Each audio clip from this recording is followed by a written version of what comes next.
Hey, it's April from OTH Crochet Nook, and today I'm going to show you how to knit a hat in 5 minutes. Yes, 5 minutes. I'm not lying. I promise it'll be 5 minutes. This double-brimmed, beautiful knit beanie, you're going to make it with one of these fancy knitting machines. I'm sure you've seen it. This knitting machine is a Centro. You can also get an Addi. I'm going to link this one down below. It's from Amazon. It is a 48 needle Centro knitting machine with a row counter. Now, I've tried multiple weights of yarn. The only yarn I would suggest that works the best is worsted weight. I'm using Brava. This is from crochet.com. I'm going to link this down below. But a weight 4 worsted weight is the only one you want to use. Now, if you've used anything else, I would love to know in the comments if it's worked, because it has not worked for me. Worsted works the best, especially when you're making a beanie. So we are going to get started right away on making this. It's so simple. So you're going to find the peg that is a different color. That is where you are going to start every single row. And it's going to be 48 stitches all the way around because there's 48 pegs. Your yarn is going to be in the middle of your knitting machine. You're going to attach it like this. And you're going to start cranking very slowly and go in front of the peg and behind the peg and in front of the peg and behind the peg. And you're going to keep doing that very slow. You are casting on to your knitting machine. And this is an extremely important step to not mess up. So if you miss a peg, if something is looser or tighter, it just doesn't work. You're going to have to start all over again. This is a very important part, and you don't want to have any drop stitches or you don't want to have any mistakes. So take your time with this. This is the only time really you need to go super, super slow, because beyond this, you are going to make a hat very quickly after this step.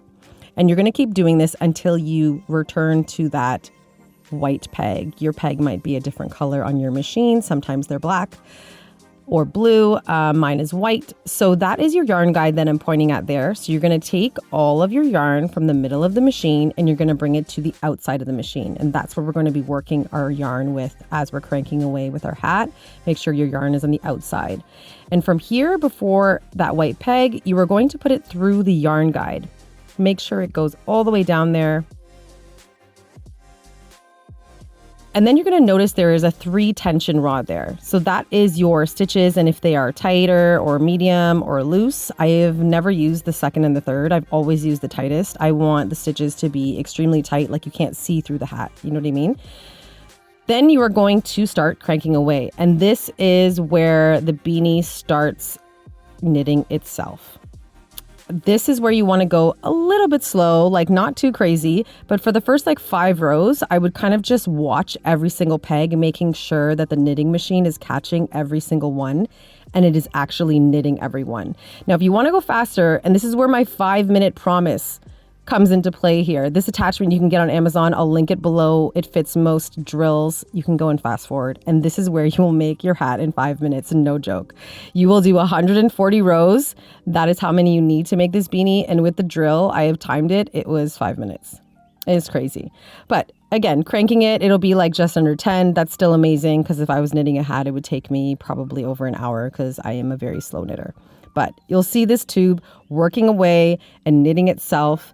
And once you get to 140 rows, that is when you are going to stop. And that is a pretty standard size of a beanie. It fits most adults and even young adults. You are going to fasten off that yarn with a long tail. Very important that you leave a long tail, remove it from the tension and the yarn guide, and pop it right into the middle of the knitting machine. Now, this is where we do our casting off. We are going to remove this tube from the knitting machine. So what I want you to do is crank around just one time so that the yarn loosens from each peg. And now we're going to catch each stitch off of each peg. So I'm going to show you a close-up here, but first get a tapestry needle.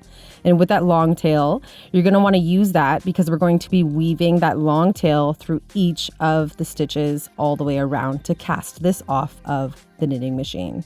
So right here is a close-up of what we're going to be doing. So if you can see how it just slid off of that peg. So we want to catch that onto our tapestry needle every time. So we're going to go ahead and do that.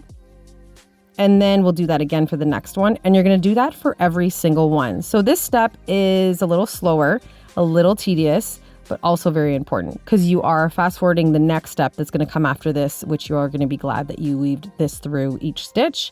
So sometimes I like to put my finger right beside the one that I am putting through the tapestry needle, just because sometimes it unattaches itself before I catch it.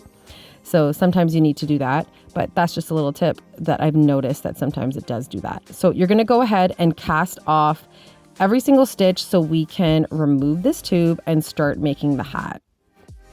So now we have casted off all of our stitches and this tube is now removed from the knitting machine.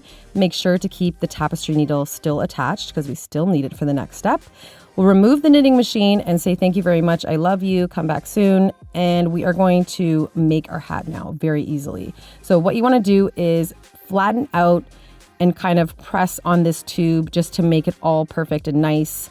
And we can start seaming each end. Now, because you weaved in when you cast it off the machine, this is really easy. You're just pulling it tight. The ends are going to roll. You're going to roll them back out and just keep tightening. And you basically cinched that end. We're going to run the tapestry needle a few times through it just to make sure it's secure. But that end is really easy because you already had that long tail weaved into every stitch. So we want to make sure that's tight enough. So now we're going to start the process of making the double brim beanie. So the tapestry needle, you're going to pull it right through the middle and your right hand is inside the tube, pulling the tapestry needle up. And you're going to, with your left hand, pull down the rest of the tube. So this is kind of double layering your hat and you're pulling the end through so that it goes through the inside. So you'll see how easily that works up. As you pull it, there's the end right there. And that's how you get that double brimmed, really thick hat. So at this point, you want the ends to meet because we are going to now cinch that top end and kind of weave them both together. So you're going to just make sure it's the exact shape you want and exactly where you need it to be. And then you'll take the top ends that are there and just pull them. So it's the same as the bottom one. They're going to curl. So just curl them the other way and keep pulling and tightening. And you want to do maybe a few double knots, triple knots, and then you're going to take your tapestry needle and you're going to weave it through both of the ends because both of them will be there so that you can secure that hat. So just like that, you want to get a nice thick metal tapestry needle for this just because you're going through a lot of the project. You're going through a double layer here and you want to make sure it's completely secure and the ends are attached together. So you want to run it as many times as you need, but also remember that this end you're doing is being shown. Unless you're putting a pom-pom on this hat, you will see it. So make sure it's nice and neat. But really, that's it. You're flipping up the brim and there is your beautiful double brim knit beanie in all its perfection that you use with your knitting machine bestie. I love this tutorial. Thanks for watching. For quick and fast tutorials, like and subscribe below. Also, all my patterns are always free. othcrochetnook.ca.